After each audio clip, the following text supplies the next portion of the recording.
Welcome back to my channel. Akhil Akkineni నటించిన latest cinema Lenin. Murali Kishore తెరకెక్కించిన ఈ సినిమాలో భాగ్యశ్రీ బోసే హీరోయిన్ గా నటించింది.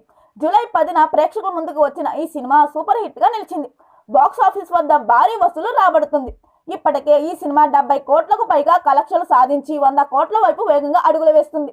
కాగా లెనిన్ సినిమా సక్సెస్ పట్ల హీరో అఖిల్ తో పాటు మూవీ టీం అంతా సంతోషంలో ఉంది. ఈ నేపథ్యంలో తాజాగా లెనిన్ బ్లాక్ బస్టర్ సెలబ్రేషన్స్ పేరుతో సక్సెస్ మీట్ నిర్వహించారు. గుంటూరు వేదికగా జరిగిన ఈ కార్యక్రమానికి అఖిల్, భాగ్యశ్రీతో సహా మూవీ టీం అంతా హాజరయ్యారు. అలానే అఖిల్ భార్య జైనబ్ కూడా మొదటిసారిగా సినిమా ఈవెంట్కు హాజరయ్యింది. ఈ సందర్భంగా మాట్లాడిన అఖిల్ తన భార్య గురించి చెబుతూ బాగా ఎమోషనల్ అయ్యాడు. అలానే తనకు ఒక మంచి హిట్ అందించేందుకు నాగార్జున పడిన కష్టాన్ని కూడా అందరితో పంచుకున్నాడు అఖిల్. మరిన్ని వీడియోల కోసం మన ఛానల్ని సబ్స్క్రైబ్ చేయడం మర్చిపోకండి.